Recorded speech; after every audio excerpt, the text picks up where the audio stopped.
ಓಂ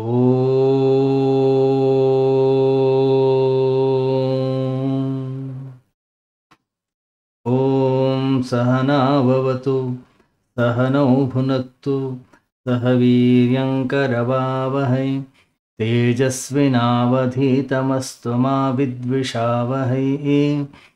ಓಂ ಶಾಂತಿ ಶಾಂತಿ ಶಾಂತಿ.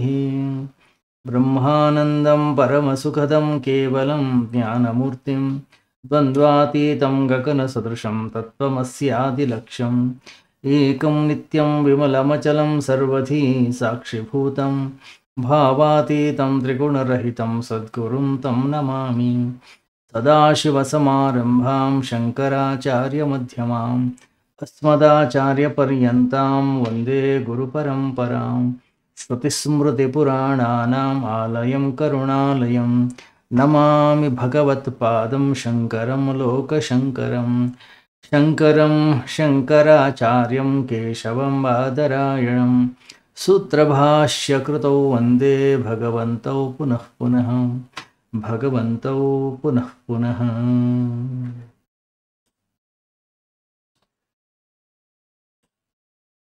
ನಿತ್ಯ ಜೀವನದಲ್ಲಿ ಅಧ್ಯಾತ್ಮ ಪ್ರವಚನ ಮಾಲಿಕೆಯನ್ನು ನಾವು ಇವತ್ತು ಮುಂದುವರಿಸ್ತಾ ಇದ್ದೀವಿ. ಈ ಜೀವನ ಭಗವಂತನಿಂದ ಬಂದಿರತಕ್ಕಂಥ ಒಂದು ಬಹುಮಾನ, ಒಂದು ಗಿಫ್ಟ್. ಭಗವಂತನಿಂದ ಏನು ಬಹುಮಾನವಾಗಿ ನಮಗೆ ಬಂದಿದೆ, ಇದನ್ನು ಎರಡು ರೀತಿಯಲ್ಲಿ ಜೀವನವನ್ನು ನಾವು ಜೀವಿಸಬಹುದು. ಒಂದು ಯಜಮಾನನ ಹಾಗೆ, ಇಲ್ಲ ಇನ್ನೊಂದು ಗುಲಾಮನ ಹಾಗೆ. ಗುಲಾಮನ ಜೀವನ ಕೇವಲ ಒಂದು ಹೆಸರಿಗೆ ಮಾತ್ರ ಜೀವನ ಅಷ್ಟೆ. ಅದನ್ನು ಜೀವನ ಅಂತ ಹೇಳಿ ಕರೆಯೋದು ಕೂಡ ತಪ್ಪಾಗತ್ತೆ. ಜೀವನದ ಹಾಗೆ ಸುಮ್ಮನೆ ಭಾಸವಾಗ್ತದೆ ಹೊರತು ಅದು ಜೀವನ ಅಂತ ಅನ್ನಿಸಿಕೊಳ್ಳೋದಿಲ್ಲ.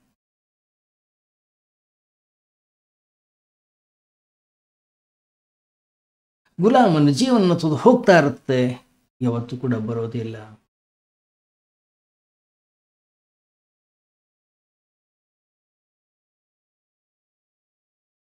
ಏನು ಗುಲಾಮನ ಜೀವನ ಅಂದ್ರೇನು, ಅದನ್ನು ಸರಿಯಾದ ರೀತಿಯಲ್ಲಿ ಅರ್ಥ ಮಾಡ್ಕೊಳ್ಬೇಕು ನಾವು.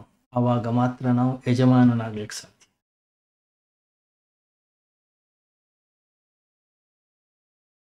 ಗುಲಾಮನ ಜೀವನದ ಗ್ರಂಥ ಯಾವುದು? ಜಗತ್ತು, ಸಂಸಾರ, ವಿಷಯಗಳು. ಯಜಮಾನನ ಜೀವನದ ಹೆಸರು ಮಾಲೀಕತ್ವ, ಧರ್ಮ, ಸನಾತನ ಧರ್ಮ.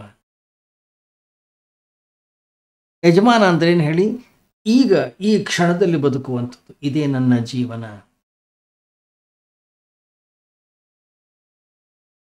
ಯಜಮಾನನ ಜೀವನ ಅಂತಂದ್ರೆ ಅವನ ಮನಸ್ಸು ಅವನಿಗೆ ಗುಲಾಮನಾಗಿದೆ. ಅವನ ಮನಸ್ಸು ಅವನು ಹೇಳಿದ ಹಾಗೆ ಕೇಳ್ತಾ ಇದೆ. ಅವನ ಚೈತನ್ಯ, ಅವನ ಪ್ರಜ್ಞೆಯೇ ಅದರ ಯಜಮಾನವಾಗಿದೆ. ವೃತ್ತಿಗಳು ಅವನ ಯಜಮಾನನಲ್ಲ, ವಿಷಯಗಳು ಅವನ ಯಜಮಾನನಲ್ಲ, ಹಣ ಸಂಪತ್ತು ಅವನ ಯಜಮಾನನಲ್ಲ. ನಮ್ಮ ವಿಚಾರಗಳು, ನಮ್ಮ ಆಲೋಚನೆಗಳು ನಮ್ಮನ್ನ ಬಳಸಬಾರದು.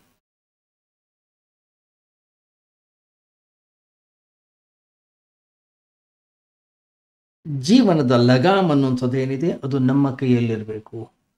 ವಿಚಾರಗಳು ನಮ್ಮನ್ನ ಆಳಬಾರದು, ವಿಷಯಗಳು ನಮ್ಮನ್ನ ಯಜಮಾನರನ್ನಾಗಿ ಮಾಡಿಕೊಳ್ಬಾರ್ದು.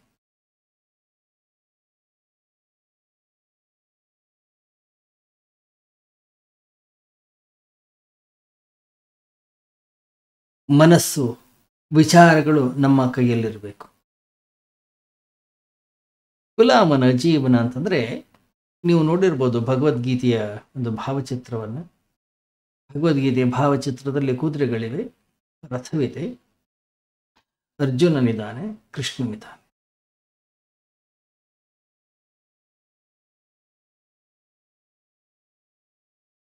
ರಥವನ್ನ ನಡೆಸ್ತಾ ಇರ್ತಕ್ಕಂಥವನು ಕೃಷ್ಣ, ಅರ್ಜುನನಲ್ಲ. ಅರ್ಜುನ ಹಿಂದೆ ಕೂತ್ಕೊಂಡಿದ್ದಾನೆ. ಯಾವಾಗಲೂ ಕೂಡ ಅಷ್ಟೇ, ಚೈತನ್ಯ ತತ್ವ ಅನ್ನುವಂಥದ್ದು ಏನಿದೆ ನಮ್ಮ ಜೀವನವನ್ನು ನಡೆಸಬೇಕು. ನಮ್ಮ ಅಜ್ಞಾನ, ನಮ್ಮ ಅಂಧಕಾರ, ನಮ್ಮ ಅಹಂಕಾರ, ನಮ್ಮ ಇಂದ್ರಿಯಗಳು, ನಮ್ಮ ವಿಚಾರಗಳು, ನಮ್ಮ ಆಲೋಚನೆಗಳು ನಮ್ಮ ಜೀವನವನ್ನು ಮುನ್ನಡೆಸಬಾರದು.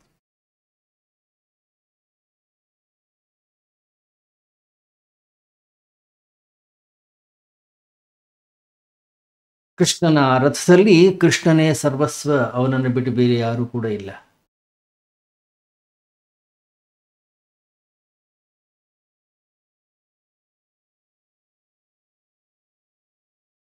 ನಮ್ಮ ಜೀವನದ ಸ್ಥಿತಿ ಅನ್ನುವಂಥದ್ದೇನಿದೆ ಬಹಳ ವಿಚಿತ್ರವಾಗಿದೆ.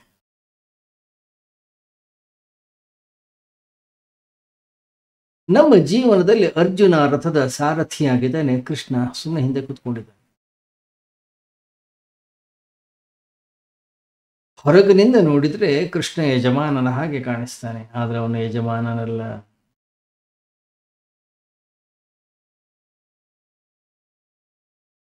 ಇದು ನಮ್ಮ ಗೀತೆ, ವ್ಯಾಸರ ಗೀತೆಯಲ್ಲಿ ಹಾಗಿಲ್ಲ. ವ್ಯಾಸರ ಗೀತೆಯಲ್ಲಿ ಶ್ರೀಕೃಷ್ಣನೇ ಯಜಮಾನ, ಅವನೇ ಸಾರಥಿ.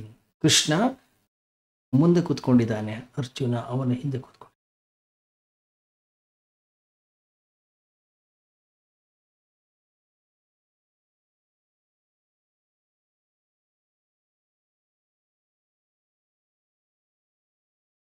ಶ್ರೀಕೃಷ್ಣ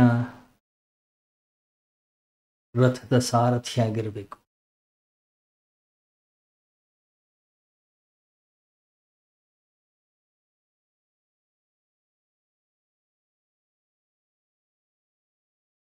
ನಮ್ಮ ಮನಸ್ಸು ನಮ್ಮ ಜೀವನದ ಸಾರಥಿಯಾಗಿರಬಾರ್ದು.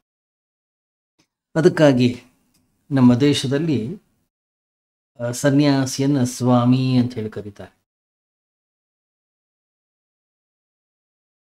ಯಾರು? ಯಾವ ವ್ಯಕ್ತಿ ತನ್ನ ಇಂದ್ರಿಯ ಮನಸ್ಸು ಬುದ್ಧಿಗಳಿಗೆ ಯಜಮಾನನಾಗಿದ್ದಾನೋ ಅವನನ್ನ ಸ್ವಾಮಿ ಅಂತ ಕರೀತಾರೆ.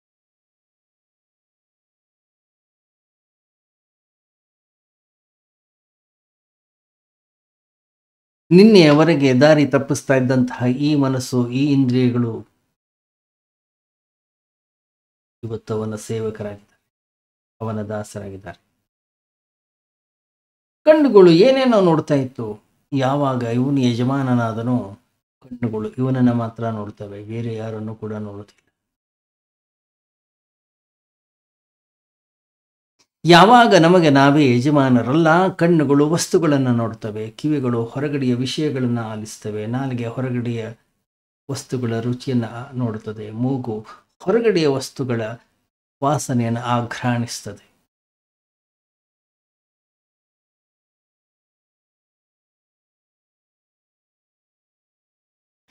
ಈ ಕೈಗಳು ಆಕಾರವನ್ನ ಇರ್ತಕ್ಕಂತಹ ವಸ್ತುಗಳನ್ನು ಮಾತ್ರ ಮುಟ್ಲಿಕ್ಕೆ ಸಾಧ್ಯ. ಆದರೆ ಯಾವಾಗ ಯಜಮಾನನಾಗ್ತಾನೆ ವ್ಯಕ್ತಿ, ನಿರಾಕಾರವನ್ನು ಕೂಡ ಅವನು ಸ್ಪರ್ಶಿಸಲಿಕ್ಕೆ ಸಾಧ್ಯವಾಗುತ್ತೆ.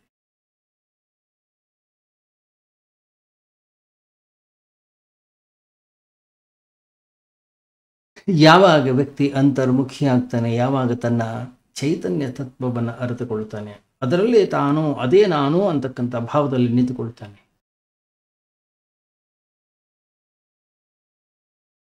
ಇದೇ ಇಂದ್ರಿಯಗಳ ಮೂಲಕವೇ ನಿಶ್ಶಬ್ದವನ್ನ ಶಬ್ದವನ್ನಾಗಿ ಆಲಿಸ್ಲಿಕ್ಕೆ ಸಾಧ್ಯ ಇದೆ. ಈಗ ನಮ್ಮ ಕಿವಿ ಶಬ್ದದ ಆಲನೆ ಮಾತ್ರ ಮಾಡಲಿಕ್ಕೆ ಸಾಧ್ಯ, ಆದರೆ ಒಮ್ಮೆ ವ್ಯಕ್ತಿ ಯಜಮಾನನಾದ ನಿಶ್ಶಬ್ದವನ್ನು ಕೂಡ ಆಲಿಸಬಹುದು. ರೂಪವನ್ನ ಮಾತ್ರ ನೋಡಲಿಕ್ಕೆ ಸಾಧ್ಯವಾಗಿರ್ತಕ್ಕಂಥ ಈ ನಮ್ಮ ಕಣ್ಣುಗಳು ಅರೂಪದ ದರ್ಶನವನ್ನು ಕೂಡ ಮಾಡಲಿಕ್ಕೆ ಸಾಧ್ಯವಾಗ್ತವೆ. ಯಾವಾಗ ಚೈತನ್ಯ ತತ್ವ ಯಜಮಾನ ಆಗ್ತಾನೋ, ಯಾವಾಗ ವ್ಯಕ್ತಿ ತನಗೆ ತಾನೇ ಯಜಮಾನನಾಗ್ತಾನೋ ಅವನ ಇಂದ್ರಿಯಗಳು ಅವನನ್ನು ದಾರಿ ತಪ್ಪಿಸೋದಿಲ್ಲ, ಅವನ ಮನಸ್ಸು ಅವನ ಹೆಜ್ಜೆಯನ್ನು ತಪ್ಪಿಸೋದಿಲ್ಲ. ಆದರೆ ನಮ್ಮ ಸಾರಥಿ ಪ್ರಜ್ಞಾಹೀನನಾಗಿದ್ದಾನೆ. ಆದ್ರಿಂದ ನಮ್ಮ ಇಂದ್ರಿಯಗಳು ನಮ್ಮ ದಾರಿಯನ್ನು ತಪ್ಪಿಸ್ತಾ ಇದೆ, ನಮ್ಮ ಶರೀರ ನಮ್ಮ ದಾರಿಯನ್ನು ತಪ್ಪಿಸ್ತಾ ಇದೆ, ನಮ್ಮ ಮನಸ್ಸನ್ನು ನಮ್ಮ ದಾರಿ ತಪ್ಪಿಸ್ತಾ ಇದೆ. ನಮ್ಮ ಲಗಾಮಗಳು ಸಡಿಲವಾಗಿವೆ, ಆದ್ರಿಂದ ಕುದುರೆಗಳು ಎಲ್ಲಿ ಬೇಕಲ್ಲಿ ಓಡಿ ಹೋಗ್ತಾ ಇವೆ, ನಮಗೆ ಎಲ್ಲಿ ಬೇಕಲ್ಲಿ ಹೋಗ್ತಾ ಇಲ್ಲ.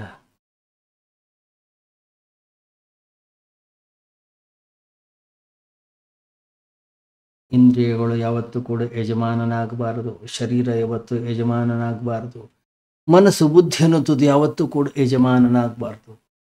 ಅದರಿಂದಲೇ ಗೀತೆಯಲ್ಲಿ ಬಹಳ ಸ್ಪಷ್ಟವಾಗಿ ಬರೆದಿದ್ದಾರೆ ಭಗವಾನ್ ವೇದವ್ಯಾಸರು, ಚೈತನ್ಯ ತತ್ವ ಶ್ರೀಕೃಷ್ಣನೇ ಯಜಮಾನನಾಗಬೇಕು.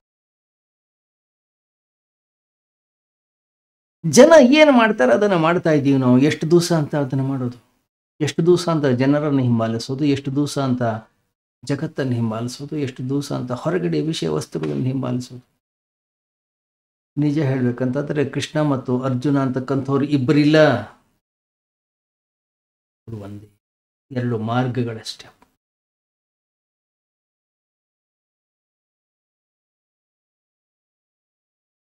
ಒಂದೇ ವ್ಯಕ್ತಿಯನ್ನ ಕೂಡಿಸ್ತಕ್ಕಂಥ ಎರಡು ಮಾರ್ಗಗಳು, ಒಂದೇ ಪ್ರಜ್ಞೆಯನ್ನು ತೋರಿಸ್ತಕ್ಕಂಥ ಎರಡು ಮಾರ್ಗಗಳು. ಅರ್ಜುನನನ್ನ ಸಾರಥಿಯನ್ನಾಗಿ ಮಾಡಿ ಜೀವನ ಕುಂಠಿತಗೊಳ್ಳುತ್ತದೆ, ಜೀವನ ಕಷ್ಟಗಳಿಂದ ಕೂಡುತ್ತದೆ, ಜೀವನ ಘರ್ಷಣೆಯಿಂದ ಕೂಡುತ್ತೆ.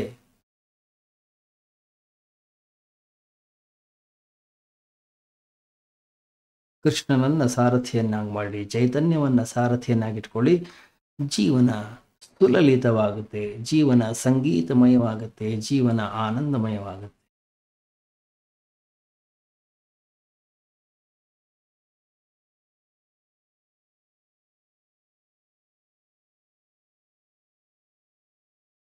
ಎಷ್ಟೋ ಜನ ಸಂತರಾಗಿ ಹೋದ್ರು, ಎಲ್ಲರೂ ಹೇಳಿದ್ದನ್ನೇ. ಏನಂದ್ರೆ ಒಬ್ಬೊಬ್ರು ಹೇಳುವಾಗ ಒಂದೊಂದೇನೋ ಹೊಸತನ ಅನ್ನೋಂಥದ್ದು ಬಂತು. ಪ್ರತಿಯೊಬ್ಬರು ಬಂದಾಗಲೂ ಕೂಡ ಅವರು ಮಾಡಿದ ಇಷ್ಟೇ, ವೀಣೆಯ ಆ ತಂತಿಗಳು ಸಡಿಲವಾಗಿತ್ತು, ಅದನ್ನು ಸ್ವಲ್ಪ ಟೈಟ್ ಮಾಡಿದ್ರು, ಸ್ವರಬದ್ಧವಾಗಿ ಸಂಗೀತ ಬರುವ ಹಾಗೆ ಅವರು ಮಾಡಿಟ್ರಷ್ಟೆ, ಬೇರೆ ಇನ್ನೇನು ಮಾಡ್ಲಿಕ್ಕೆ ಹೋಗಲಿಲ್ಲ ಅವರು.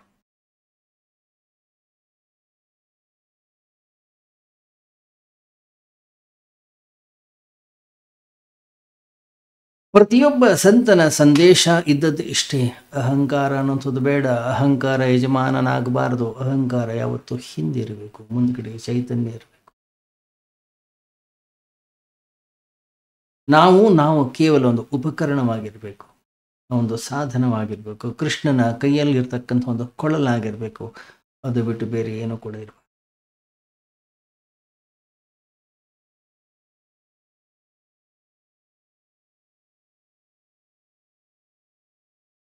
ಅಯ್ಯೋ ಸ್ವಾಮೀಜಿ, ನೀವೇ ಹೇಳ್ತೀರಿ ಮನಸ್ಸು ಯಜಮಾನನಾಗುವುದು ಅಷ್ಟು ಸರಳವಿದೆಯೇ? ಯಾಕಂದ್ರೆ ಮನಸ್ಸು ಚಂಚಲ, ಅದನ್ನು ನಿಗ್ರಹ ಮಾಡಬೇಕು, ಅದನ್ನು ನಾಶ ಮಾಡಬೇಕು, ಅದ್ರ ಜೊತೆ ಹೋರಾಡಬೇಕು.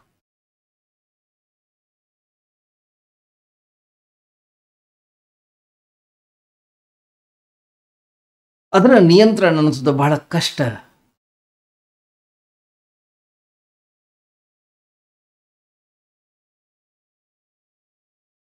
ತಿಳಿದವ್ರು ಹೇಳ್ತಾರೆ, ಒಬ್ಬ ಬಿಲ್ಲುಗಾರ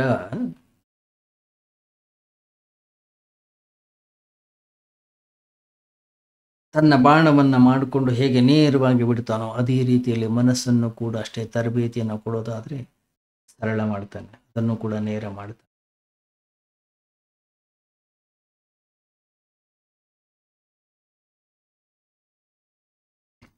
ಗಮನಿಸಿ, ಮನಸ್ಸು ಅನ್ನೋನ್ಸೋದು ಕ್ಷಣಿಕ, ಮನಸ್ಸು ಅನ್ನೋನ್ಸೋದು ಚಂಚಲ. ಅದರಿಂದ ಮನಸ್ಸಿನ ಪ್ರತಿ ಹೋರಾಟ ತಪ್ಪಾಗುತ್ತೆ.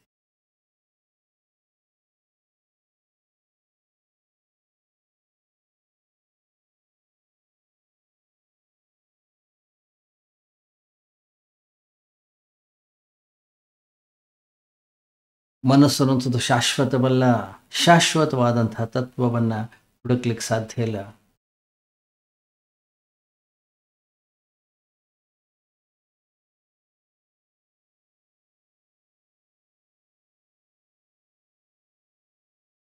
ಮನಸ್ಸಿನ ಗುಣ, ಮನಸ್ಸು ಅಂದ್ರೆ ಏನು ಅದನ್ನು ಮೊದಲು ನಾವು ಅರ್ಥ ಮಾಡ್ಕೊಳ್ಬೇಕು.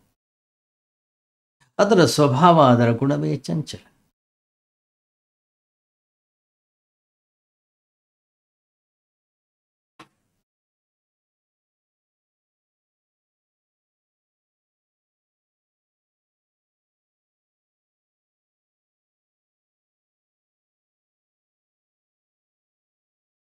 ಗಮನಿಸಿ, ಕಾಮನ ಬಿಲ್ಲು ಗೋಚರವಾಗುತ್ತೆ, ಬಹಳ ಸುಂದರವಾಗಿರುತ್ತೆ, ಅದು ಕೂಡ ನಶ್ವರ, ಅದು ಕೂಡ ಶಾಶ್ವತ.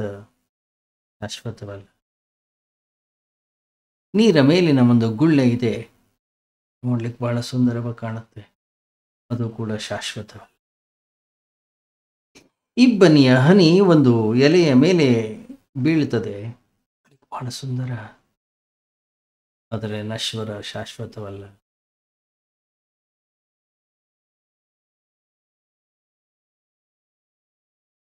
ಯಾರಾದರೂ ಈ ಜಗತ್ತು ನಶ್ವರ, ಇದು ಶಾಶ್ವತ ಅಲ್ಲ ಅಂತ ಹೇಳಿ ನಮಗೆ ಹೇಳಿದ್ರೆ ನಮ್ಗನ್ಸುತ್ತೆ ಹೌದು.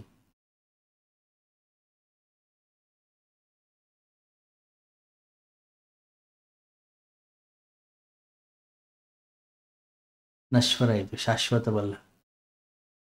ಯಾರೋ ಸಾಯ್ತಾರೆ, ಏನೋ ಕಷ್ಟವಾಗುತ್ತೆ, ಏನೋ ರೋಗ ರುಜಿನಗಳು ಬರ್ತವೆ, ಏನೋ ಆಕ್ಸಿಡೆಂಟ್ ಆಗುತ್ತೆ, ಆತ್ಮೀಯರಾದವರು ಸತ್ತು ಹೋಗ್ತಾರೆ, ಎಲ್ಲ ಆದಾಗ ನಮಗೂ ಅನ್ನಿಸ್ತದೆ ಈ ಜೀವನ ಅಶಾಶ್ವತ, ಶಾಶ್ವತ ಅಲ್ಲ, ನಶ್ವರ ಇದು. ಆದರೂ ಅಂತಃಕರಣದ ಒಳಗಡೆಗೆ ಆಸೆ ಕಾಮ ಹೋಗೋದಿಲ್ಲ, ಸ್ವಲ್ಪ ಹೊತ್ತಿರುತ್ತೆ ನಶ್ವರತೆ. ಅನಂತರ ಅದರ ಕಡೆಗೆ ಹೋಗ್ತೀವಿ.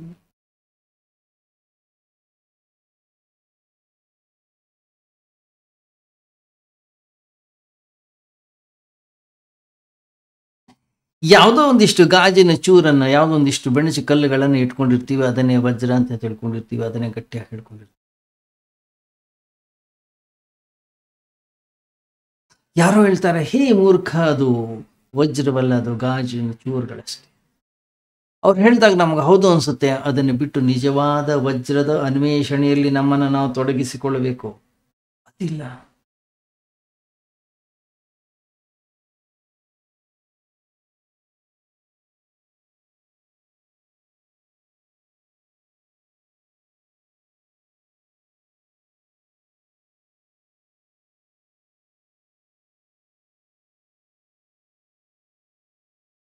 ಮೊದಲು ಮನಸ್ಸಿನ ಸ್ವಭಾವವನ್ನು ಅರಿಯೋದನ್ನು ನಾವು ಕಲಿಬೇಕು. ಮನಸ್ಸು ಕ್ಷಣಿಕ, ಮನಸ್ಸು ಚಂಚಲ. ಇದನ್ನು ಯಾವಾಗ ನಾವು ಅರಿತೇವೆ, ಇದನ್ನು ಯಾವಾಗ ಸ್ಪಷ್ಟವಾಗಿ ನಾವು ತಿಳಿದುಕೊಳ್ತೇವೆ, ತನ್ನಿಂದ ತಾನೇ ಮನಸ್ಸನ್ನು ತುದು ಶಾಂತವಾಗ್ತದೆ.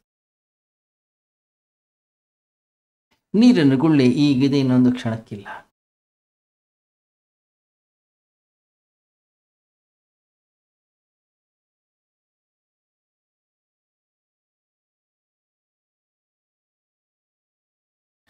ಈ ಜಗತ್ತು ಈಗಿದೆ, ಇನ್ನೊಂದು ಕ್ಷಣಕ್ಕೆ ಹೀಗೆ ಇರುತ್ತೆ ಗೊತ್ತಿಲ್ಲ.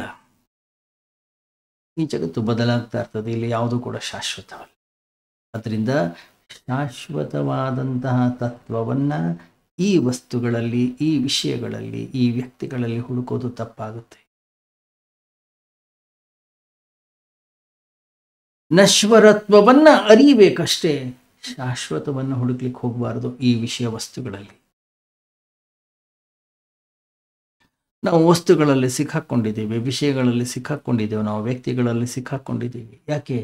ಇವತ್ತಲ್ಲ ನಾಳೆ ಆ ಶಾಶ್ವತವಾಗತಕ್ಕಂಥ ಸುಖ, ಶಾಂತಿ, ನೆಮ್ಮದಿ ನನಗೆ ಸಿಗಬಹುದು. ಎಲ್ಲ ನಾಳೆ ನಾನು ಪಡಿತೇನೆ. ಯಾರ್ಯಾರೋ ಎಚ್ಚರಿಕೆಯನ್ನು ಕೊಡ್ತಾರೆ, ಯಾರ್ಯಾರೋ ನಮ್ಮನ್ನು ಎಚ್ಚರಿಸ್ತಾರೆ, ಜಾಗೃತಗೊಳಿಸ್ತಾರೆ, ಯಾರ್ಯಾರೋ ಒಂದಿಷ್ಟು ತಿಳುವಳಿಕೆಯನ್ನು ಕೊಡ್ತಾರೆ ನಮಗೆ.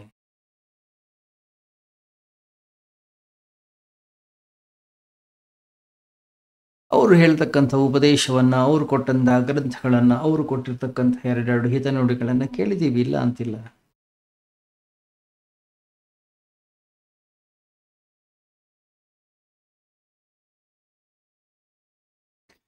ಜಗತ್ತಿನ ಕಡೆಗೆ ಓಡ್ತಾ ಇದ್ದೀವಿ ನಾವು, ವಸ್ತುಗಳ ಕಡೆಗೆ ಓಡ್ತಾ ಇದ್ದೀವಿ, ವಿಷಯಗಳ ಕಡೆಗೆ ಓಡ್ತಾ ಇದ್ದೀವಿ.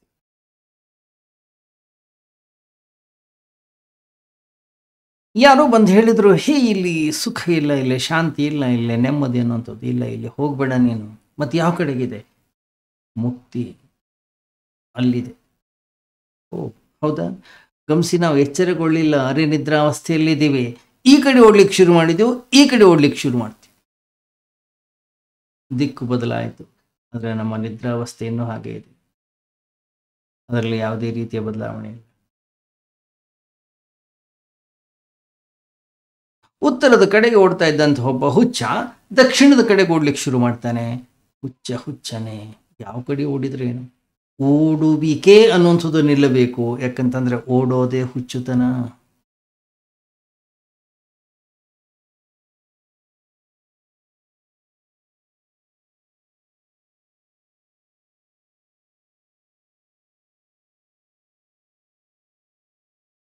ಅದಕ್ಕೆ ಹಿಂದೆ ಎಲ್ಲ ಉಪನಿಷತ್ತಿನ ಅಥವಾ ದೊಡ್ಡ ದೊಡ್ಡ ಮಹಾತ್ಮರ ಸಂತರ ಮಾತುಗಳನ್ನು ಕೇಳಿದಂಥ ವ್ಯಕ್ತಿ, ಶ್ರವಣವನ್ನು ಮಾಡಿದಂಥ ಅನೇಕ ಋಷಿ ಮುನಿಗಳು ಮೌನವಾಗಿ ಬಿಟ್ರು.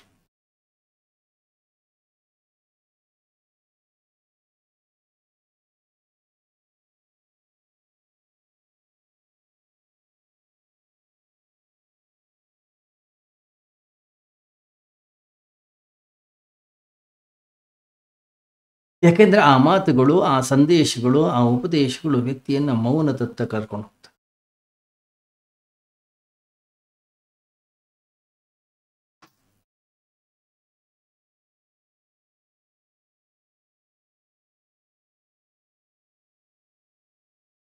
ಉಪನಿಷತ್ತುಗಳ ವಾಕ್ಯಗಳನ್ನು, ಉಪನಿಷತ್ತುಗಳ ಮಂತ್ರಗಳನ್ನು ನಾವು ಓದ್ಲಿಕ್ಕೆ ಶುರು ಮಾಡಿದ್ರೆ ನಮ್ಗೆ ಗೊತ್ತಾಗುತ್ತೆ. ಸಣ್ಣ ಉಪನಿಷತ್ತುಗಳು, ಈಶಾವಾಸ್ಯ ಆಗಲಿ, ಮಾಂಡುಕ್ಯವಾಗಲಿ, ಆತ್ಮಪೂಜಾ, ಮೈತ್ರೇಯ, ಅರ್ಧ ಗಂಟೆಯಲ್ಲಿ ಓದಿ ಮುಗಿಸಬಹುದು.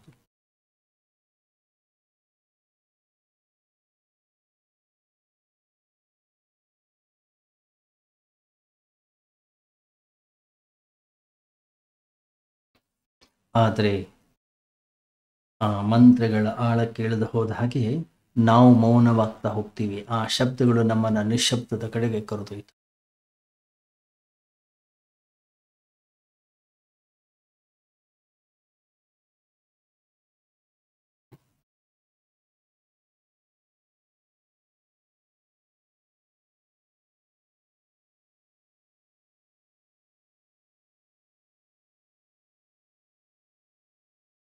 ಜೀವನದಲ್ಲಿ ಅರ್ಥ ಮಾಡ್ಕೊಳ್ಬೇಕಾಗಿರ್ತಕ್ಕಂಥ ಮೊದಲ ತತ್ವ ಏನು? ಮನಸ್ಸು ಅನ್ನೋದು ಚಂಚಲ, ಅಶಾಶ್ವತ. ಮನಸ್ಸು ಅನ್ನೋದು ಯಾವುದೇ ಒಂದು ಶಾಶ್ವತವಾಗಿರ್ತಕ್ಕಂಥ ತತ್ವ ಅಲ್ಲ.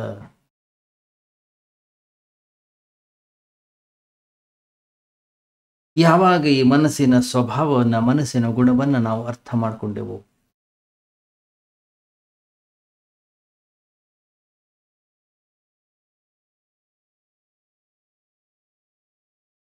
ಮನಸ್ಸು ನಮ್ಮ ಹಿಡಿತಕ್ಕೆ ಬರುತ್ತೆ. ಒಬ್ಬ ಬಿಲ್ಲುಗಾರ ಒಂದು ಬಾಣವನ್ನ ತಯಾರಿ ಮಾಡ್ಕೊಳ್ತಾನೆ. ಗಮನಿಸಿ, ಬಾಣ ಯಾವಾಗಲೂ ನೇರವಾಗಿರ್ಬೇಕು. ಬಾಣ ವಕ್ರವಾಗಿದ್ರೆ ಅದು ತನ್ನ ಗುರಿಯನ್ನ ಸೇರೋದಿಲ್ಲ. ನಮ್ಮ ಮನಸ್ಸು ಯಾವಾಗಲೂ ನೇರವಾಗಿರ್ಬೇಕು. ವಕ್ರವಾಗಿದ್ರೆ ಅದು ನಮ್ಮ ಮನಸ್ಸು ಸರಿಯಾಗಿಲ್ಲ. ನಮ್ಮ ಮನಸ್ಸು ಸಂಕೀರ್ಣವಾಗಿದೆಯೇ? ನಮ್ಮ ಮನಸ್ಸು ಸರಳವಾಗಿದೆಯೇ? ನಾವೇ ಬಿಲ್ಲುಗಾರರು. ನಮ್ಮ ಮನಸ್ಸು ಅನ್ನೋನ್ಸತಿ ಒಂದು ಬಾಣ.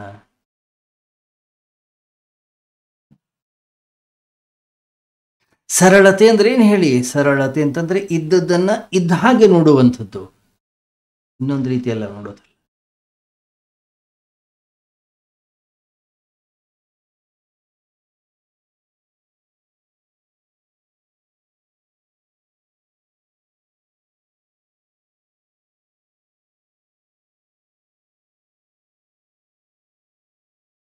ಒಬ್ಬ ಕಳ್ಳನಿದ್ದಾನೆ. ಅವನು ಬಂದು ಹೇಳ್ತಾನೆ, ಸುಳ್ಳು ಹೇಳೋದನ್ನ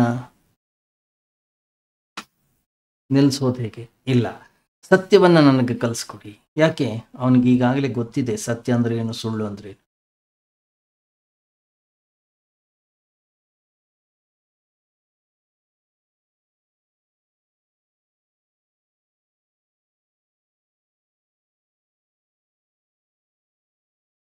ಒಬ್ಬ ಅತ್ಯಂತ ಕ್ರೋಧಿಷ್ಠನಾಗಿರ್ತಕ್ಕಂಥ ವ್ಯಕ್ತಿಯನ್ನ ಶಾಂತವಾಗಿ ಕುಳಿಸಿ ಸಾಧ್ಯವೇ ಇಲ್ಲ.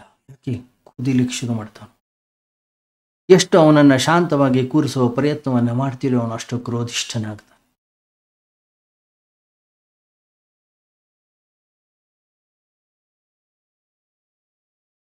ಅಂತಹ ವ್ಯಕ್ತಿ ಏನಾದರೂ ಪೂಜೆ ಮಾಡಿದರೆ, ಅಂಥ ವ್ಯಕ್ತಿ ಏನಾದರೂ ಪ್ರಾರ್ಥನೆಯನ್ನು ಮಾಡಿದರೆ ಇಡೀ ಮನೆಯಲ್ಲಿ ಧಗ ಧಗ ಧಗ ಧಗ ಬೆಂಕಿ ಎತ್ಕೊಳ್ಳುತ್ತಷ್ಟೆ.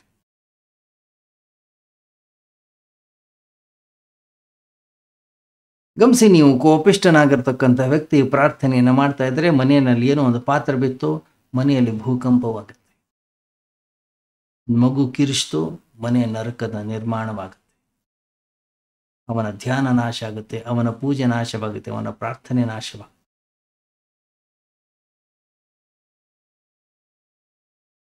ಯಾವ ವ್ಯಕ್ತಿ ಹಿಂಸಾತ್ಮಕನಾಗಿರ್ತಾನೋ ಅಂತಹ ವ್ಯಕ್ತಿ ಯಾವಾಗಲೂ ಕೇಳ್ತಾನಂತೆ, ಅಹಿಂಸಾತ್ಮಕನಾಗೋದು ಹೇಗೆ ನಾನು?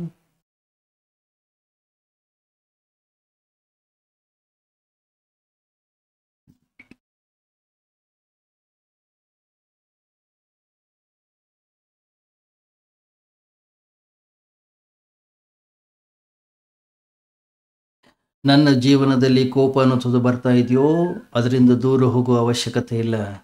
ಅದಂದ್ರೇನು ಅದನ್ನು ಮೊದಲು ಅರ್ಥ ಮಾಡ್ಕೊಳ್ಬೇಕು. ನಾವು ಅದನ್ನು ಸ್ವೀಕಾರ ಮಾಡಬೇಕು. ಅದರ ಸ್ವಭಾವನ ನಾವು ಅರಿಬೇಕು. ಯಾವಾಗ ಅದರ ಸ್ವಭಾವನ ನಾವು ಅರಿತೀವಿ, ಅದರಿಂದ ನಾವು ಮುಕ್ತರಾಗ್ಲಿಕ್ಕೆ ಸಾಧ್ಯವಾಗುತ್ತೆ.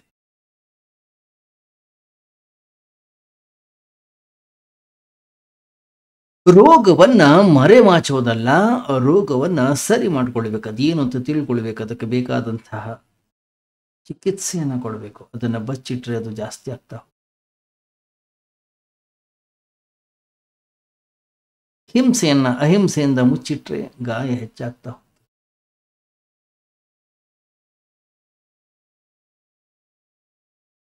ಗಮನಿಸಿ, ನೀವು ಈ ಜಗತ್ತಿನಲ್ಲಿ ಯಾವ ವ್ಯಕ್ತಿ ಬಹಳ ಕಾಮುಕನಾಗಿರ್ತಾನೆ ಅವನು ಬಹಳಷ್ಟು ಬ್ರಹ್ಮಚರ್ಯದ ಬಗ್ಗೆ ಮಾತಾಡ್ತಾನೆ.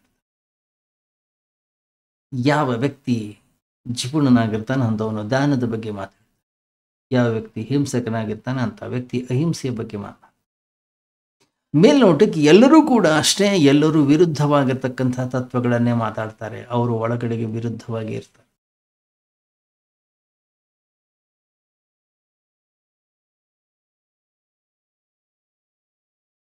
ಯಾವ ವ್ಯಕ್ತಿ ದುರಾಸೆಯಿಂದ ಕೂಡಿದಾನೆ ಅಂತ ವ್ಯಕ್ತಿ ದಾನ ಮಾಡಿದ್ರು ದುರಾಸೆಯಿಂದಲೇ ದಾನ ಮಾಡ್ತಾನೆ.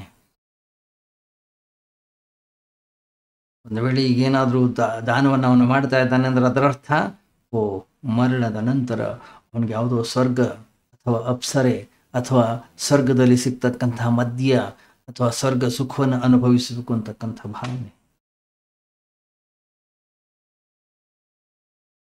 ಇವತ್ತು ನಾನೇನಾದರೂ ದಾನವನ್ನು ಮಾಡಿದರೆ ನಾಳೆ ನನಗೇನು ಸಿಗುತ್ತೆ, ಏನು ಪ್ರಾಪ್ತಿ ಆಗುತ್ತೆ?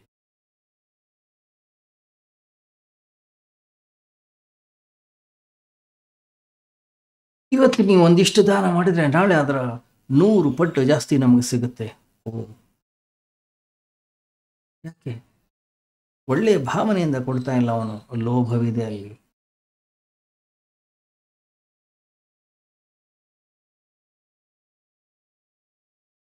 ನೀವು ಹೋಗಿ ತೀರ್ಥಕ್ಷೇತ್ರಗಳೆಲ್ಲ ಹೋಗಿ ನೋಡಿ, ಅವರು ಹೇಳ್ತಾರೆ ಇಲ್ಲಿ ನೀವು ಒಂದು ಹಿಡಿ ದಾನ ಮಾಡಿ 1 ಕೋಟಿ ಪಟ್ಟು ಹೆಚ್ಚು ನಿಮಗೆ ಪ್ರಾಪ್ತಿಯಾಗ್ತದೆ.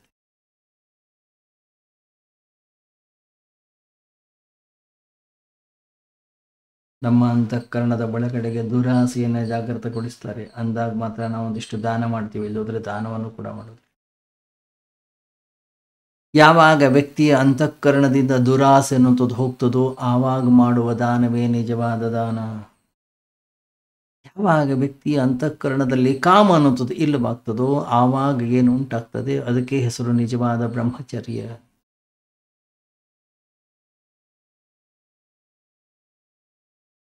ಆದ್ದರಿಂದ ಧ್ಯಾನವನ್ನು ನಾನು ಮಾಡಬೇಕು, ಮನಸ್ಸನ್ನು ದಾಟಿ ಹೋಗಬೇಕು. ಎಲ್ಲಿ ತನಕ ನಾನು ಮನಸ್ಸಿನಲ್ಲಿರ್ತೀನಿ ಅಲ್ಲಿ ತನಕ ಧ್ಯಾನ ಅನ್ನೋದು ಸಾಧ್ಯವಿಲ್ಲ. ಯಾಕಂದರೆ ಮನಸ್ಸಿನ ಸ್ವಭಾವವೇ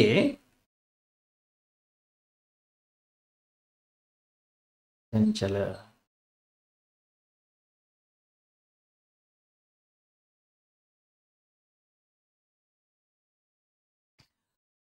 ಮನಸ್ಸಿನ ಸ್ವಭಾವವೇ ಸಂಕಲ್ಪ ವಿಕಲ್ಪಗಳಿಂದ ಕೂಡಿರ್ತಕ್ಕಂಥದ್ದು. ಗಮನಿಸಿ, ನಮ್ಮ ರಾಗ, ನಮ್ಮ ದ್ವೇಷ, ನಮ್ಮ ಅಸೂಯೆ, ನಮ್ಮಲ್ಲಿರ್ತಕ್ಕಂಥ ಕೊಳಕು ಗುಣಗಳು, ನಮ್ಮಲ್ಲಿರ್ತಕ್ಕಂಥ ಏನೇನು ಹೊಲಸಿದೆ ಅದನ್ನು ಯಾವಾಗ ನಾವು ಒಪ್ಪಿಕೊಳ್ತೀವಿ, ನಾವು ಸರಳವಾಗ್ತಾ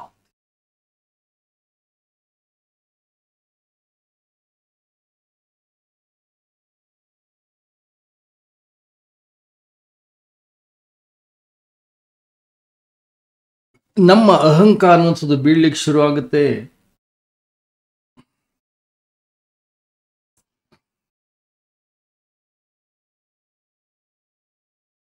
ಮುಚ್ಚಿಟ್ಕೊಳ್ತೀವಿ ಸುಳ್ಳಿನಿಂದ, ನಾವು ಮುಳ್ಳಿನಿಂದ ಮುಚ್ಚಿಟ್ಕೊಳ್ತೀವಿ.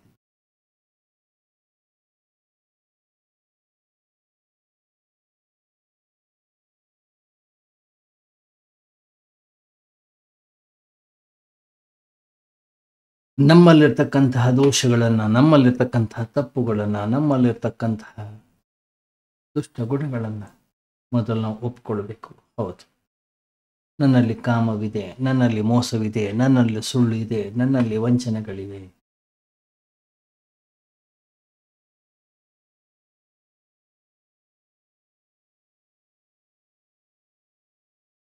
ಯಾವಾಗ ಅದನ್ನು ನಾವು ಒಪ್ಪಿಕೊಳ್ತೀವೋ, ಸರಳತೆ ಅನ್ನೋದು ತನ್ನಿಂದ ತಾನೇ ನಮ್ಮ ಜೀವನದಲ್ಲಿ ಆವಿರ್ಭವಿಸಲಿಕ್ಕೆ ಶುರುವಾಗ್ತದೆ.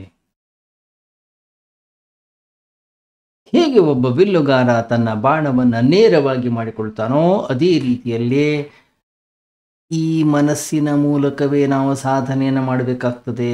ಈ ಮನಸ್ಸನ್ನು ನಾವು ಸರಳ ಮಾಡಿಕೊಳ್ಬೇಕು, ನೇರ ಮಾಡಿಕೊಳ್ಬೇಕು.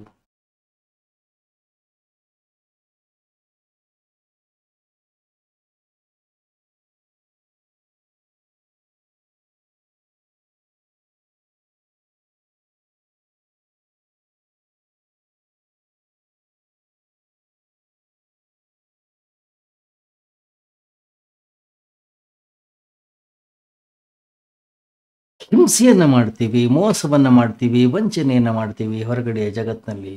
ಹೊರಗಡೆಯ ಜಗತ್ತಿನಲ್ಲಿ ನಾವು ನಮ್ಮನ್ನು ಯಾವ ರೀತಿಯಲ್ಲಿ ತೋರಿಸ್ಕೊಳ್ತೀವಿ? ನಾನು ತುಂಬ ಒಳ್ಳೆಯವ, ನಾನೊಬ್ಬ ಶ್ರೇಷ್ಠ ವ್ಯಕ್ತಿ, ನಾನೊಬ್ಬ ದಾನಿ. ಅಂತಃಕರಣದ ಒಳಗಡೆಗೆ ಕಾಮನೆಗಳಿವೆ, ಅಂತಃಕರಣದಲ್ಲಿ ಬಯಕೆಗಳಿವೆ, ಸಾಕಷ್ಟು ವಿಷಯಗಳ ಜೊತೆಗೆ ರಮಿಸ್ತಾ ಇರ್ತೀವಿ ನಾವು. ಹೊರಗಡೆಯ ಜಗತ್ತಿನಲ್ಲಿ ನಾನೊಬ್ಬ ಬೈರಾಗಿ ತೋರಿಸ್ಕೊಳ್ಳಿಕ್ಕೆ ಇಷ್ಟಪಡ್ತೀನಿ. ಅಂತಃಕರಣ ಶಾಂತವಾಗಿದೆ, ಆದರೆ ಹೊರಗಡೆಯ ಜಗತ್ತಿನಲ್ಲಿ ನಾನು ಬಹಳ ಶಾಂತ ಇರ್ತಕ್ಕಂಥವನು, ನಾನೊಬ್ಬ ಪ್ರಶಾಂತನಾಗಿರ್ತಕ್ಕಂತಹ ವ್ಯಕ್ತಿ, ನಾನೊಬ್ಬ ಸನ್ಯಾಸಿ ಅಂತ ಹೇಳಿ ತೋರಿಸ್ಕೊಳ್ಳಿಕ್ಕೆ ಇಷ್ಟಪಡ್ತೀನಿ. ಅಧ್ಯಾತ್ಮದ ಈ ಸಾಧನಾ ಮಾರ್ಗದಲ್ಲಿ ನಾನು ಮುಂದುವರಿಬೇಕು. ಹಾಗಾದರೆ ನಾವು ಹೇಗಿದ್ದೇವೆ ಅದನ್ನು, ಇದ್ದದ್ದನ್ನು ಇದ್ದ ಹಾಗೆ ಒಪ್ಪೋದನ್ನು ಮೊದಲು ನಾವು ಕಲಿಬೇಕು.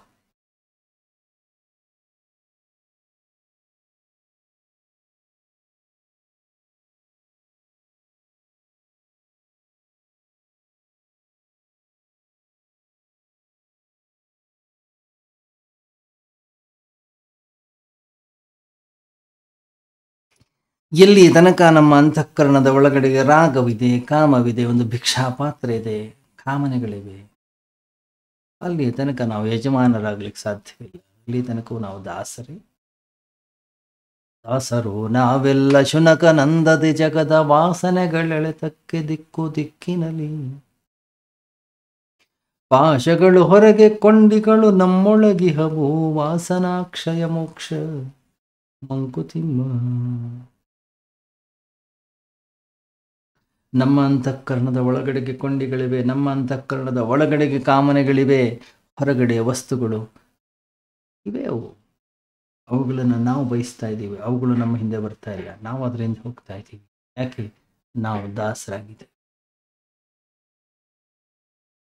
ನಾವು ಯಜಮಾನರಾಗೋಣ, ವಸ್ತುಗಳು ತನ್ನಿಂದ ತಾನೇ ನಮ್ಮ ಹತ್ರ ಬರ್ತವೆ, ಆದರೆ ನಾವು ಈಗ ಅದರ ಹಿಂದೆ ಹೋಗ್ತಾ ಇದ್ದೀವಿ. ಯಾವತ್ತು ವ್ಯಕ್ತಿ ಕಾಮನೆಗಳನ್ನು ತ್ಯಜಿಸ್ತಾನೋ, ಯಾವತ್ತು ರಾಗ ಅವನಿಂದ ಬಿಟ್ಟು ಹೋಯ್ತೋ, ಯಾವತ್ತು ಅವನ ಅಂತಃಕರಣದಿಂದ ಆಸೆನಂತೂ ಹೊರಟು ಹೋಯ್ತೋ, ಅವನೇ ಯಜಮಾನನಾಗ್ತಾನೆ ಆ ಕ್ಷಣದಿಂದಲೇ.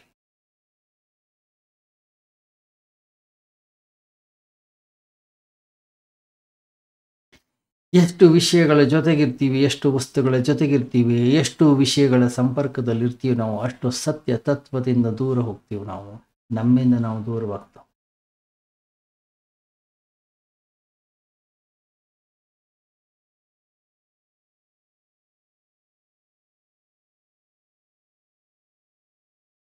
ಕಂಸಿ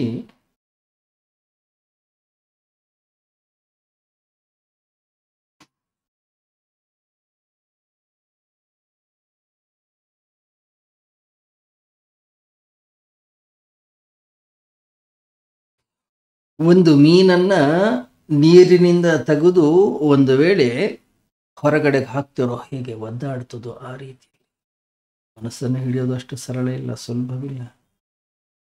ಮನಸ್ಸನ್ನು ಬಂಧಿಸುವಂಥದ್ದು, ಮನಸ್ಸನ್ನು ನೇರಗೊಳಿಸುವಂಥದ್ದು, ಮನಸ್ಸನ್ನು ಸರಳಗೊಳಿಸುವಂಥದ್ದು ನಾವು ತಿಳಿದಷ್ಟು ಸರಳವಲ್ಲ.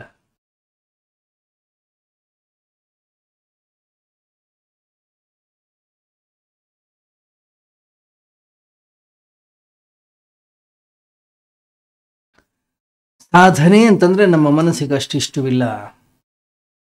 ಧರ್ಮಗ್ರಂಥ, ಸಾಧನೆ, ಸತ್ಸಂಗ, ಶ್ರವಣ, ಮನನ, ನಿಧಿಧ್ಯಾಸನ.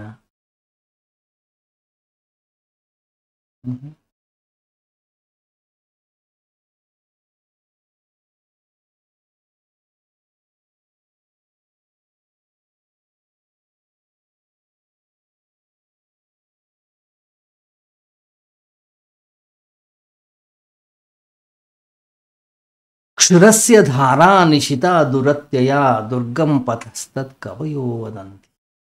ಕಠೋಪನಿಷತ್ತು ಹೇಳುತ್ತೆ. ಈ ಸಾಧನೆಯ ಈ ದಾರಿ ಅನ್ನುವಂಥದ್ದು ಹೇಗಿದೆ ಅಂತಂದ್ರೆ ಕ್ಷೌರಿಕನ ಕತ್ತಿಯ ಅಲುಗಿನ ಮೇಲೆ ನಡೆದ ಹಾಗೆ. ಇಲ್ಲಿ ಯಾರು ಕತ್ತಿಯನ್ನು ಇಟ್ಟಿಲ್ಲ, ಯಾರು ಕ್ಷೌರಿಕನ ಕತ್ತಿಯನ್ನು ಹಿಡ್ಕೊಂಡು ಓಡಾಡ್ತಾ ಇಲ್ಲ. ಮತ್ತೆ ನನ್ನ ಮನಸ್ಸನ್ನು ನನ್ನ ಹಿಡಿತದಲ್ಲಿಟ್ಕೊಳ್ಳೋದು ಅತ್ಯಂತ ಕ್ಲಿಷ್ಟ. ನನ್ನ ಇಂದ್ರಿಯಗಳನ್ನು ನನ್ನ ಹಿಡಿತದಲ್ಲಿಟ್ಕೊಳ್ಳೋದು ಬಹಳ ಕಷ್ಟ.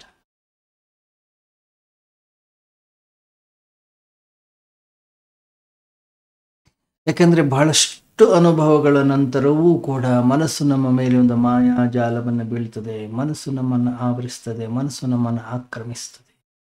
ಜೀವನದಲ್ಲಿ ಎಷ್ಟೇ ಅನುಭವಗಳಾಗಲಿ, ಎಷ್ಟೇ ಪೆಟ್ಟುಗಳು ಬೀಳಲಿ, ಏನು ಬೇಕಾದ ಘಟಿಸಿದರೂ ಕೂಡ ನೋವಿದ್ದಾಗ, ದುಃಖವಾದಾಗ, ಸಂಕಟವಾದಾಗ, ಆತ್ಮೀಯರು ಸತ್ತು ಹೋದಾಗ, ಅತ್ಯಂತ ಹತ್ತಿರದವರಿಗೆ ಏನೋ ಕಾಯಿಲೆಗಳು ಬಂದಾಗ ವೈರಾಗ್ಯದ ಉದಯವಾಗತ್ತೆ. ಆದರೆ ಅದು ಎಷ್ಟೊತ್ತು ಗೊತ್ತಿಲ್ಲ ನಮಗೆ. ಯಾವಾಗ ನಮ್ಮ ಮನಸ್ಸು ಬಂದು ನಮ್ಮನ್ನು ಆಕ್ರಮಿಸ್ತದೋ ಕಾಮುಕತನದಿಂದ ಗೊತ್ತಿಲ್ಲ.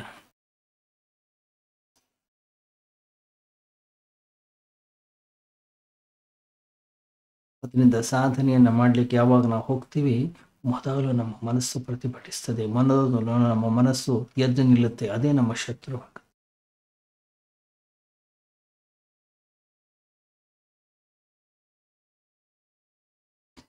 ನೀರಿನ ಮೂಲದಿಂದ ಮೀನನ್ನು ತೆಗೆದು ಹೇಗೆ ಹೊರಗಡೆ ಇಟ್ಟಾಗ ಎಷ್ಟು ಗಲಾಟೆ ಮಾಡ್ತದೋ ಮನಸ್ಸು ಕೂಡ ಅಷ್ಟೇ ಗಲಾಟೆ ಮಾಡುತ್ತೆ.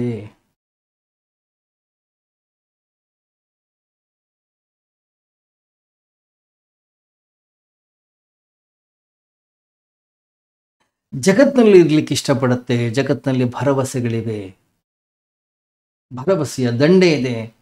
ಇವತ್ತೆಲ್ಲ ನಾಳೆ ಸಿಗುತ್ತೆ, ನಾಳೆ ಎಲ್ಲ ನಾಡಿದ್ದು ಸಿಗುತ್ತೆ, ಈ ವರ್ಷ ಎಲ್ಲ ಮುಂದಿನ ವರ್ಷ ಸಿಗುತ್ತೆ. ಸ್ವರ್ಗವಿದೆ, ಸುಖವಿದೆ, ಸಂತೋಷವಿದೆ, ಹಣ ಇದೆ, ಅಧಿಕಾರವಿದೆ, ಏನೇನು ವಿಚಿತ್ರವಾಗಿರ್ತಕ್ಕಂತಹ ಸುಖದ ಒಂದು ಭ್ರಾಂತಿ ಇದೆ ಈ ಜಗತ್ತಿನಲ್ಲಿ. ಒಮ್ಮಿಂದೊಮ್ಮೆಲೆ ಅದನ್ನು ಬಿಟ್ಟು ಬರೋದು ಅಷ್ಟು ಸರಳ ಇಲ್ಲ, ಅಷ್ಟು ಸುಲಭವಿಲ್ಲ.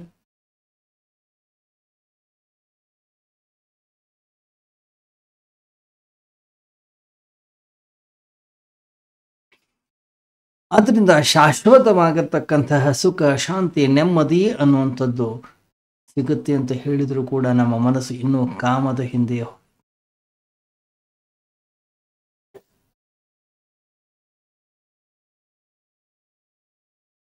ಎಲ್ಲಿ ತನಕ ವ್ಯಕ್ತಿ ಕಾಮದ ಹಿಂದೆ ಇದ್ದಾನೋ ಅಲ್ಲಿ ತನಕ ವ್ಯಕ್ತಿ ಅಳ್ತಾ ಇರ್ತಾನೆ, ದುಃಖಿತನಾಗಿರ್ತಾನೆ. ಅಂಗಡಿಯಲ್ಲಿ ಕುಳಿತಿರ್ತಕ್ಕಂತಹ ವ್ಯಕ್ತಿಯು ಕೂಡ ಅಳ್ತಾನೆ ಇದ್ದಾನೆ. ದೇವಸ್ಥಾನದಲ್ಲಿ ಪ್ರಾರ್ಥನೆಯನ್ನು ಮಾಡ್ತಾ ಇರ್ತಕ್ಕಂಥ ವ್ಯಕ್ತಿ ಕೂಡ ದುಃಖಿತನಾಗಿ ಇದ್ದಾನೆ. ಯಾಕೆಂದ್ರೆ ಅವ್ರವ್ರಿಗೆ ಏನು ಬೇಕೋ ಅದು ಸಿಗ್ತಾ ಇಲ್ಲ.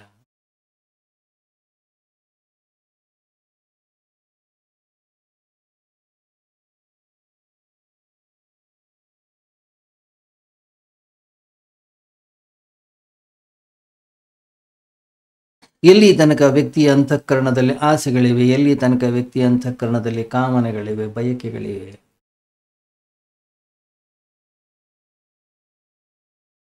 ಆಳ್ತಾನೆ ಇರ್ತಾನೋ.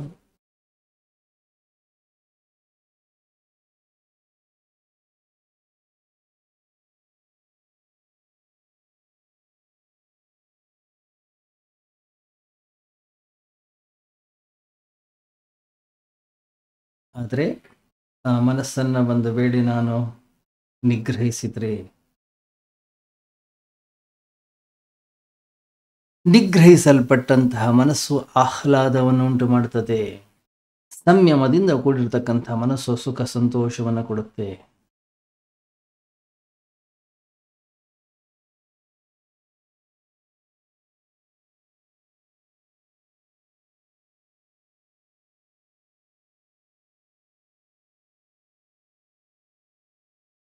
ಕೋಪಗೊಂಡ್ರೆ, ಕಾಮುಕತನದಿಂದ ಕೂಡಿದ್ರೆ ಏನಾಗುತ್ತೆ ಹೇಳಿ? ನಮ್ಮ ಶಕ್ತಿ ಅನ್ನೋಂಥದ್ದು ವ್ಯರ್ಥವಾಗುತ್ತೆ, ನಮ್ಮ ಶಕ್ತಿ ಅನ್ನೋಂಥದ್ದು ನಾಶವಾಗುತ್ತೆ.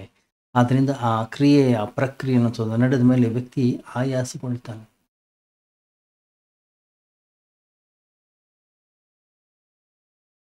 ಕೋಪದ ಕ್ಷಣದಲ್ಲಿ, ಕಾಮದ ಕ್ಷಣದಲ್ಲಿ ಶಕ್ತಿ ಬಲು ವೇಗವನ್ನು ಪಡೆಯುತ್ತೆ, ಹೆಚ್ಚು ಶಕ್ತಿಯನ್ನು ಪಡೆಯುತ್ತೆ. ನಂತರ ವ್ಯಕ್ತಿ ಅಳ್ತಾ ಕೂತ್ಕೊಳ್ತಾನೆ.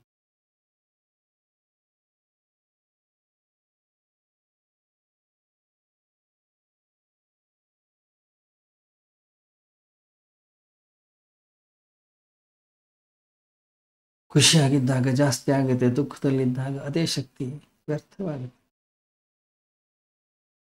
ಪಾತ್ರೆಯಲ್ಲಿ ಅನೇಕ ರಂಧ್ರಗಳಿವೆ, ಅನೇಕ ತೂತುಗಳಿವೆ. ಆ ಪಾತ್ರೆಗೆ ನೀವು ನೀರು ಹಾಕಿದರೆ ಎಲ್ಲ ಕಡೆಯಿಂದಲೂ ನೀರು ಹರಿದು ಹೊರಟು ಹೋಗ್ಬಿಡುತ್ತೆ.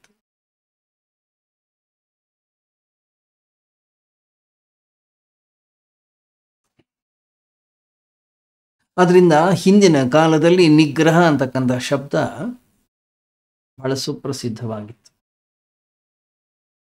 ನಿಗ್ರಹ ಅಂತಂದ್ರೆ ತಡಿ ಹಿಡಿಯೋದಲ್ಲ, ಎಲ್ಲಿ ಸೋರು ಹೋಗ್ತಾ ಇತ್ತು ಆ ತೂತುಗಳನ್ನು ಮುಚ್ಚುವಂಥದ್ದು.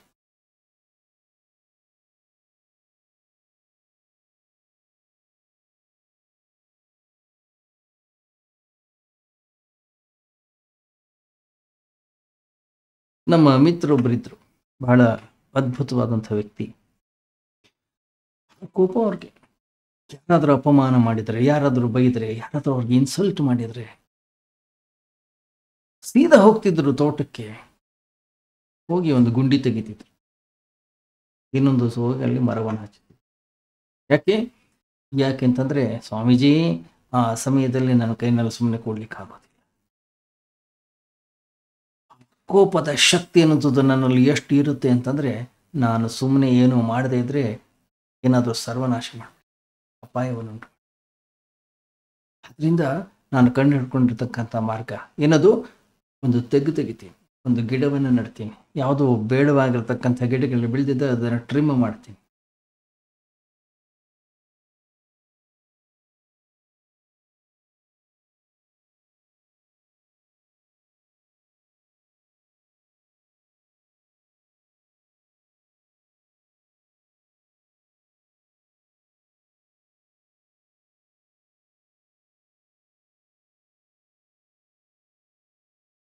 ನಾವೇನು ಮಾಡ್ತೀವಿ? ಅದನ್ನು ದಮನ ಮಾಡ್ತೀವಿ, ಅದನ್ನು ಒಳಗಡೆಗೆ ದಬ್ಬಿ ಹಿಡಿತೀವಿ, ಅದುಮೆ ಹಿಡಿತೀವಿ. ನಾವು ಯಾವಾಗ ಅದನ್ನು ಅದುಮೆ ಹಿಡಿತೀವಿ ಆವಾಗ ಯಾವುದೋ ಒಂದು ರೀತಿಯಲ್ಲಿ ಹೊರಗೆ ಬರಲೇಬೇಕು.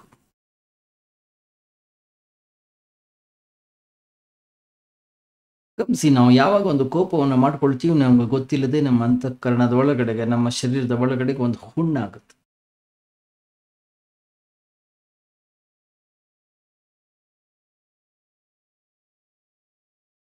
ಆ ಹುಣ್ಣನ್ನು ತಕ್ಷಣನೇ ಸರಿ ಮಾಡ್ಕೊಳ್ಬೇಕು, ಇಲ್ಲ ಅದು ಬೆಳೀತಾ ಬೆಳೀತಾ ಬೆಳೀತಾ ದೊಡ್ಡದಾಗಿ ಕ್ಯಾನ್ಸರ್ ಆಗುತ್ತೆ. ಗಮನಿಸಿದಾರ ನೀವು? ಈ ಕ್ಯಾನ್ಸರ್ ಅನ್ನುವಂಥದ್ದು ನಗರದಲ್ಲಿರ್ತಕ್ಕಂಥವರಿಗೆ ಮಾತ್ರ. ಯಾವ ವ್ಯಕ್ತಿ ಕಾಡಲ್ಲಿ ವಾಸವಾಗಿದ್ದಾನೆ ಅಂತವನಿಗೆ ಕ್ಯಾನ್ಸರ್ ಬರೋದಿಲ್ಲ. ಹಿಂದೆ ಎಲ್ಲ ಆ ಕ್ಷಯ ರೋಗ ಅಂತ ಹೇಳಿ ಏನಿತ್ತಲ್ಲ, ಆ ಕ್ಷಯ ರೋಗ ಕೇವಲ ರಾಜರಿಗೆ ಮಾತ್ರ ಬರ್ತಾ ಇತ್ತು.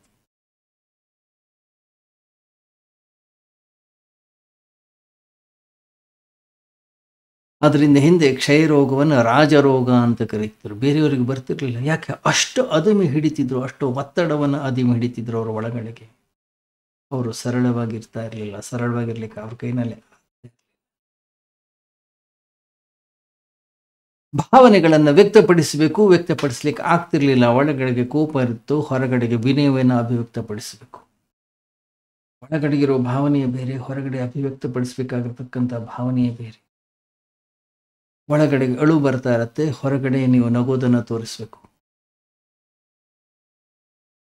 ಒಳಗಡೆ ಒಬ್ಬ ವ್ಯಕ್ತಿಯ ಸರ್ವನಾಶವನ್ನು ಬಯಸ್ತಾ ಇರ್ತೀವಿ, ಹೊರಗಡೆಗೆ ಅವನಿಗೆ ಧನ್ಯವಾದವನ್ನು ಹೇಳಬೇಕು, ಹೊರಗಡೆಗೆ ಅವನ ಮೇಲೆ ಪ್ರೀತಿಯನ್ನು ತೋರಿಸ್ಬೇಕು. ಏನಿವೆಲ್ಲ? ಇವೆಲ್ಲ ಕ್ರಮೇಣ ಅಂತಃಕರಣದ ಒಳಗಡೆಗೆ ಗಾಯಗಳನ್ನು ಉಂಟು ಮಾಡ್ತವೆ. ಆಮೇಲೆ ಅದೇ ಕ್ಯಾನ್ಸರ್ ಆಗುತ್ತೆ. ದಮನ ಅತ್ಯಂತ ಅಪಾಯಕಾರಿ.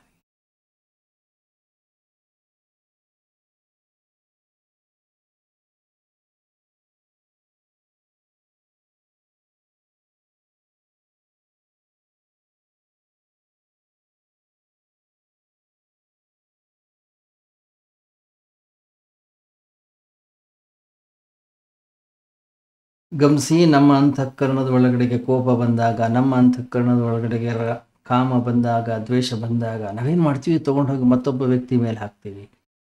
ಅದು ಅವನಿಗೆ ಅಪಾಯವನ್ನು ಉಂಟು ಮಾಡುತ್ತೆ. ಮತ್ತೆ ಆ ಕೋಪ ಇನ್ನೂ ಹೆಚ್ಚು ಕೋಪವನ್ನು ಉಂಟು ಮಾಡುತ್ತೆ. ದ್ವೇಷದಿಂದ ದ್ವೇಷದ ನಿರ್ಮೂಲನೆ, ಕೋಪದಿಂದ ಕೋಪದ ನಿರ್ಮೂಲನೆ ಸಾಧ್ಯ.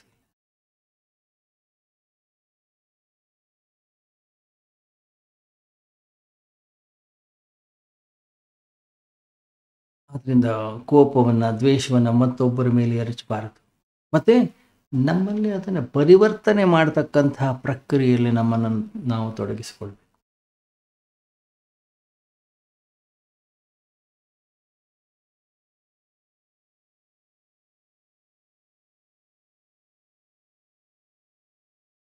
ಗಮನಿಸಿ, ಕೋಪದಲ್ಲಿ ಯಾವಾಗಲೂ ಕೂಡ ಒಂದು ವಿಷ ಇರುತ್ತೆ.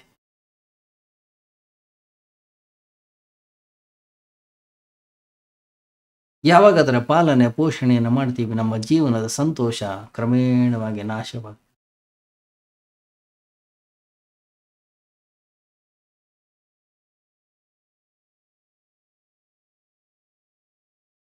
ಹೊರಗಡೆಗೆ ನಾವು ನಗನಗುತ್ತಾ ಇದ್ರೂ ಕೂಡ ತುಟಿ ಕೇವಲ ನಗು ತುಟಿಯ ಮೇಲೆ ಮಾತ್ರ ಇರುತ್ತೆ, ಅದರ ಕೆಳಗಡೆಗೆ ಇರೋದೇ ಇಲ್ಲ, ಹೃದಯದ ತನಕ ಅದಿಲ್ವೇ. ಮತ್ತೆ ಆ ನಗು ಸುಳ್ಳು ನಗು ಆಗಿರುತ್ತೆ. ನಮ್ಮ ಏನೇ ಭಾವನೆಗಳಲ್ಲಿ ಹೃದಯದಿಂದ ಭಾವನೆ ಅಭಿವ್ಯಕ್ತವಾಗುವುದೇ ಇಲ್ಲ. ಗಮನಿಸಿ, ನೀವು ಯಾವಾಗಲೂ ಕೋಪ ಮಾಡ್ಕೊಂಡಿರ್ತಕ್ಕಂಥ ವ್ಯಕ್ತಿ ಸಂತೋಷವಾಗಿರ್ಲಿಕ್ಕೆ ಸಾಧ್ಯ.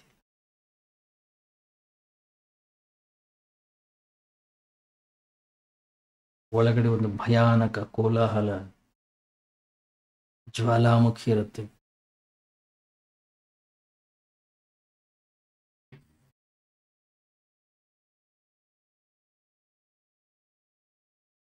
ಗಮನಿಸಿ, ಎಷ್ಟೋ ಜನ ತಮ್ಮ ಅಂತಃಕರಣದ ಒಳಗಡೆ ಇರತಕ್ಕಂಥ ಈ ರೀತಿಯ ವಿಚಿತ್ರವಾಗಿರ್ತಕ್ಕಂಥ ಭಾವನೆಗಳನ್ನು ಪರಿವರ್ತನೆಯನ್ನು ಮಾಡಲಿಕ್ಕೆ ಹಾಡು ಹೇಳ್ತಾ ಇದ್ರು, ನೃತ್ಯವನ್ನು ಮಾಡ್ತಾ ಇದ್ರು, ತೋಟದಲ್ಲಿ ಹೋಗಿ ಕೆಲಸವನ್ನು ಮಾಡೋರು.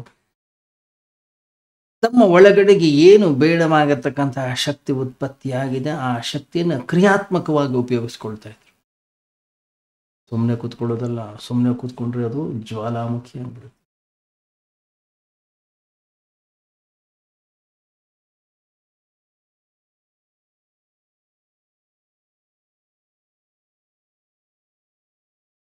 ಗಮನಿಸಿ, ನಮ್ಮ ಕೋಪ, ನಮ್ಮ ಕಾಮ, ನಮ್ಮ ರಾಗ, ನಮ್ಮ ದ್ವೇಷ ಬಹಳ ಅಪಾರವಾದಂಥ ಶಕ್ತಿ ಇದೆ ನಮಗೆ.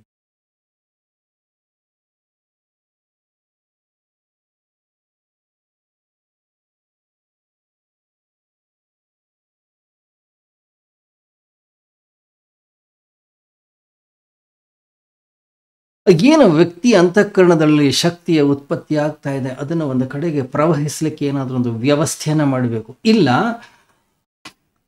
ಆ ಶಕ್ತಿಯ ಪ್ರವಾಹದಲ್ಲಿ ನಾವೇ ಕೊಚ್ಚಿಕೊಂಡು ಹೊರಟು.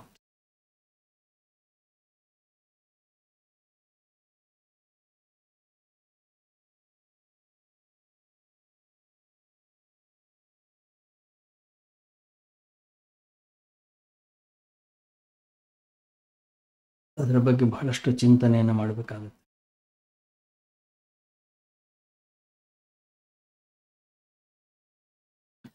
ಸಂಯಮದಿಂದ ಇರೋದನ್ನು ಮೊದಲು ನಾವು ಕಲಿಬೇಕು. ಜೀವನದಲ್ಲಿ ಘಟಿಸ್ತಕ್ಕಂಥ ಪ್ರತಿಯೊಂದು ಘಟನೆಗಳಿಗೂ ಕೂಡ ನಾವು ಪ್ರತಿಕ್ರಿಯೆಯನ್ನು ಮಾಡುವ ಅವಶ್ಯಕತೆ ಇಲ್ಲ.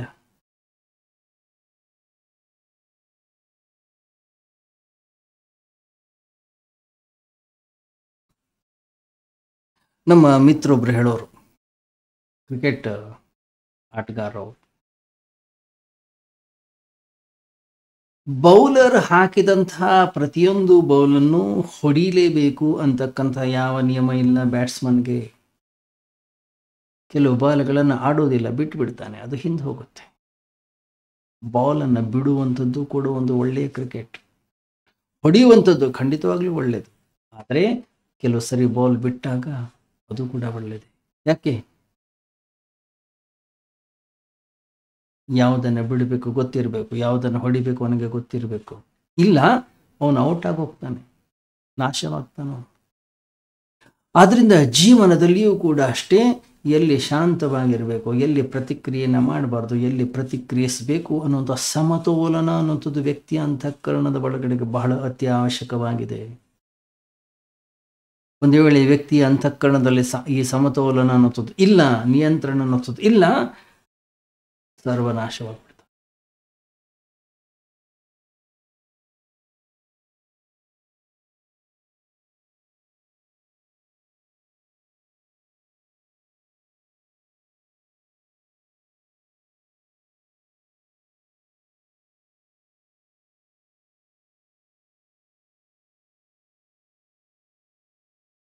ಬಹಳಷ್ಟು ಜಾಗರೂಕರಾಗಿರ್ಬೇಕು ಈ ಜಗತ್ತಿನಲ್ಲಿ.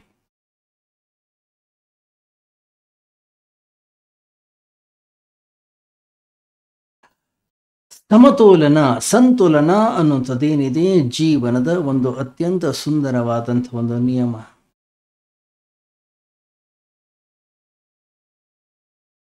ಎಲ್ಲೂ ಕೂಡ ಅತಿ ಇಲ್ಲ. ಯುಕ್ತ ಆಹಾರ ವಿಹಾರಸ್ಯ ಯುಕ್ತ ಚೇಷ್ಟಸ್ಯ ಕರ್ಮಸು ಯುಕ್ತ ಸ್ವಪ್ನಾವಬೋಧಸ್ಯ ಯೋಗೋ ಭವತಿ ದುಃಖಃ.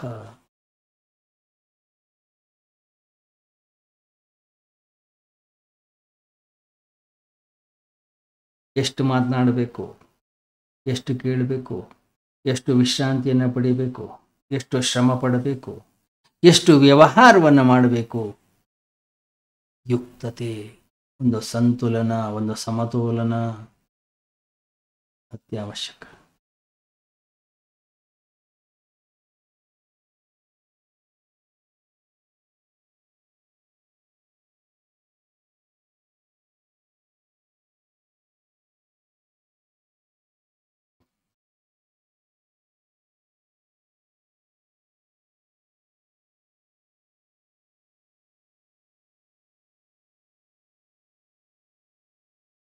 ಜೀವನದ ಒಂದೊಂದು ಘಟನೆಯಲ್ಲಿಯೂ ಕೂಡ ನಾವು ಸಂತುಲನತೆಯಿಂದ ಇರುವುದನ್ನು ಕಲಿಬೇಕು.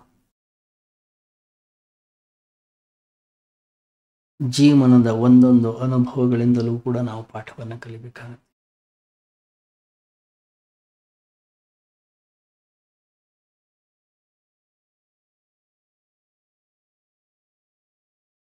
ಯಾವ ವ್ಯಕ್ತಿ ತನ್ನ ಜೀವನದಲ್ಲಿ ಘಟಿಸ್ತದೆ ಆ ಎಲ್ಲ ಘಟನೆಗಳಿಂದ ಪಾಠವನ್ನು ಕಲಿತಾನೆ.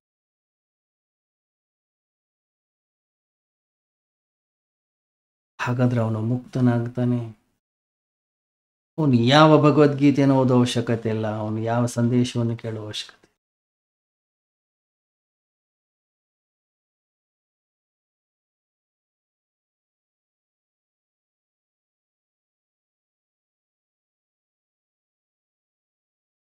ಯಾವ ವ್ಯಕ್ತಿಯ ಅಂತಃಕರಣ ಶಾಂತವಾಗಿದೆ, ಯಾವ ವ್ಯಕ್ತಿಯ ಮನಸ್ಸು ಅಲಗಾಡ್ತಾ ಇಲ್ಲ, ಯಾವ ವ್ಯಕ್ತಿ ಆಂತರಿಕವಾಗಿ ಸ್ಥಿರತೆಯನ್ನು ಕಂಡುಕೊಂಡಿದ್ದಾನೆ, ಅಲ್ಲಿ ಶಾಂತಿ ಇರುತ್ತೆ, ಅಲ್ಲಿ ನೆಮ್ಮದಿ ಇರುತ್ತೆ.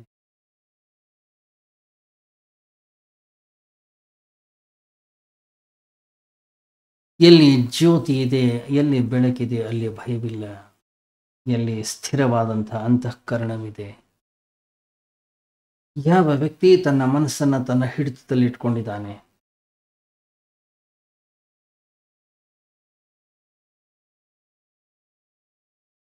ಅಲ್ಲಿ ದುಃಖ ಇಲ್ಲ, ಅಲ್ಲಿ ಅಶಾಂತಿ ಇಲ್ಲ, ಅಲ್ಲಿ ನೆಮ್ಮದಿ. ಅದರಿಂದ ಪರಮಾತ್ಮ ಹೇಳ್ತಾನೆ, ತಸ್ಮಾತ್ ತ್ವಮಿಂದ್ರಿಯಾಣ್ಯಾದೋ ನಿಯಮ್ಯ ಭರತರ್ಷಭ. ಅದರಿಂದ ಸಾಧಕನಾಗಿರ್ತಕ್ಕಂಥ ವ್ಯಕ್ತಿ ಮನಸ್ಸಂದ್ರೆ ಏನು, ಇಂದ್ರಿಯಗಳಂದ್ರೆ ಏನು, ಶರೀರ ಅಂದ್ರೆ ಏನು ಮೊದಲು ತಿಳ್ಕೊಳ್ಬೇಕು. ಅದರ ಸ್ವಭಾವಕ್ಕನುಗುಣವಾಗಿ ನಾವು ಜೀವನ ಮಾಡೋದನ್ನು ಕಲಿಬೇಕು. ಅದೇ ನಿಜವಾದ ಸಾಧನೆ. ಮುಂದುವರಿಯುತ್ತೆ ನಾಳೆ. ಓಂ ಸರ್ವೇ ಭವಂತು ಸುಖಿನಃ, ಸರ್ವೇ ಸಂತು ನಿರಾಮಯಾಃ, ಸರ್ವೇ ಭದ್ರಾಣಿ ಪಶ್ಯಂತು, ಮಾ ಕಶ್ಚಿತ್ ದುಃಖಭಾಗ್ ಭವೇತ್. ಅಸತೋ ಮಾ ಸದ್ಗಮಯ, ತಮಸೋ ಮಾ ಜ್ಯೋತಿರ್ಗಮಯ, ಮೃತ್ಯೋರ್ಮಾ ಅಮೃತಂ ಗಮಯ. ಓಂ ಶಾಂತಿ ಶಾಂತಿ ಶಾಂತಿ. ಹರಿ ಓಂ. ಶ್ರೀ ಗುರುಭ್ಯೋ ನಮಃ. ಹರಿ ಓಂ.